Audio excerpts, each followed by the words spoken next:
Un podcast empresarial, un podcast de ya sea de un negocio mediano, grande o de una empresa, ¿genera ingresos? Es decir, ¿me ayuda en las ventas el podcast?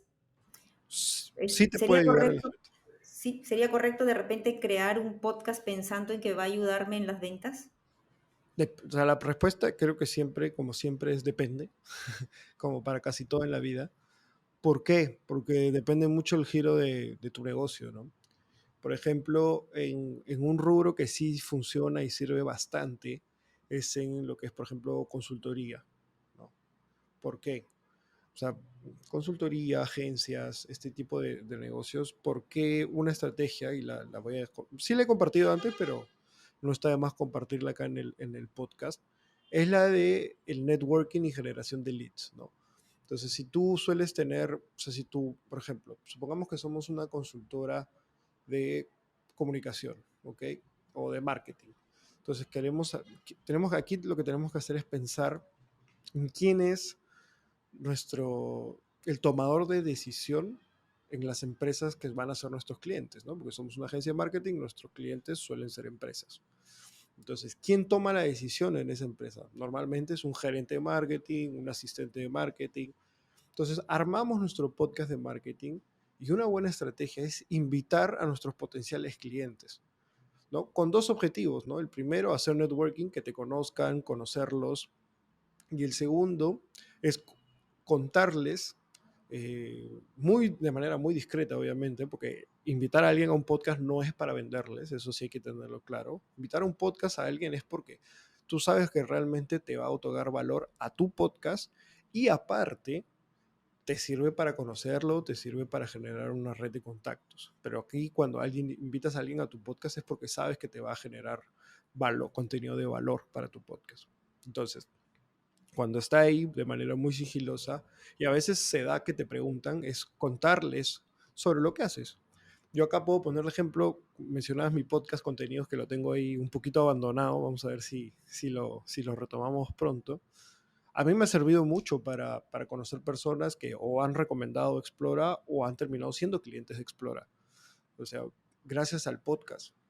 Pero cuando yo los invité no tuve la intención, al menos en ese momento tan sofocante o asfixiante, de decirle, oye, sí, mira, nosotros hacemos esto, que no sé cuánto. No, era, me preparé, hice una buena entrevista, busqué que la persona se sienta cómoda, busqué que la persona se luzca en mi podcast y que se sienta, lo más importante es que se sienta cómoda, a tal punto de que la persona después orgánicamente me preguntaba sobre lo que hacíamos. Muchas veces me decían, oye, pásame una cotización, me interesa ver un poco lo que están haciendo, etcétera, etcétera, ¿no?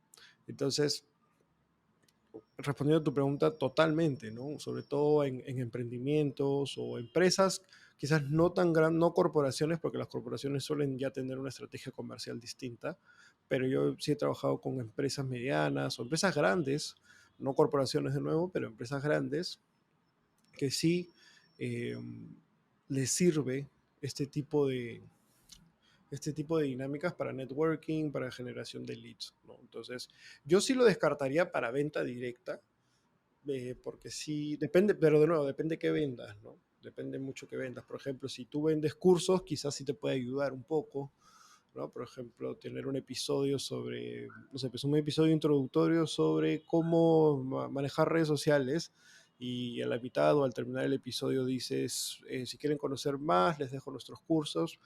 Puede ser, puede ser que sirva, pero es un poquito difícil el tema del volumen de ventas, ¿no? Pero yo regresaría a lo otro, ¿no? Lo de networking, generación de leads, totalmente bien pensado, conociendo quién es la persona que va a tomar la decisión en la otra empresa y sabiendo a quién vas a invitar y sabiendo por qué lo vas a invitar en cuanto al contenido que va a compartir, creo que es una muy, muy buena estrategia. Así es, totalmente de acuerdo. Ahora entremos un poquito ya en tema ya del podcast en sí, de los temas en sí. Mira, sé que existen podcasts de tirada limitada.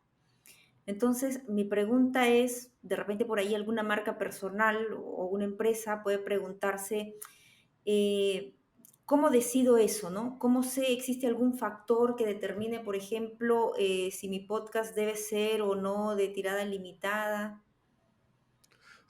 ¿Con tirada limitada te refieres a cantidad de episodios, o sea, temporadas? Claro, podcasts que, por ejemplo, desde su producción están ya determinados, pensados para que duren 10 episodios. Ah, ok, ok. Eso de qué depende. En verdad, eso yo lo recomiendo mucho porque a veces nos emocionamos y no somos tan constantes y justamente pasa lo que, por ejemplo, me ha pasado a mí con contenidos y también he tenido N cantidad de casos de podcast que empiezan muy emocionados, pero el episodio 10, 11, 12, como que ya dicen, uy, ya no tengo tiempo, uy, ya no me alcanza, y tenían toda la intención de hacerlo para siempre, pero creo que hacerlo por temporadas, ¿no? Por una tirada limitada, como tú lo decías, creo que es una muy buena manera de hacerlo. Pero obviamente teniendo en cuenta si es que vas a seguir o no, ¿no? O sea, de nuevo, es estrategia, ¿no? No hay una fórmula secreta para esto, pero, pero es una buena práctica, porque ya estás como que preparando a la audiencia para que si vas a parar es porque se ha terminado la temporada y le puedes incluso generar expectativas para una siguiente temporada. Entonces es una gran estrategia, es una buena manera de decir, oye, que sabes que no, esto no lo puedo hacer todas las semanas porque no me alcanza el tiempo, no me da la vida. Entonces vamos a hacerlo por temporadas y avisarle a la audiencia para que la audiencia no se quede colgada, ¿no? Para que la audiencia no se quede colgada y de esa manera ya eh, seguimos y vamos enganchando, fidelizando a la audiencia. Entonces sí, me parece que es una muy buena práctica. Es muy importante lo que acabas de mencionar, eso de no dejar pues en abandono a la audiencia, ¿no? Porque de alguna manera también es como un agradecimiento, ya que las personas o la audiencia te sigue, te espera, entonces no podemos simplemente abandonarlos, ¿no? Y el tema de la constancia también que has mencionado, algo muy, muy importante, muy relevante en el tema de cuando uno hace un podcast.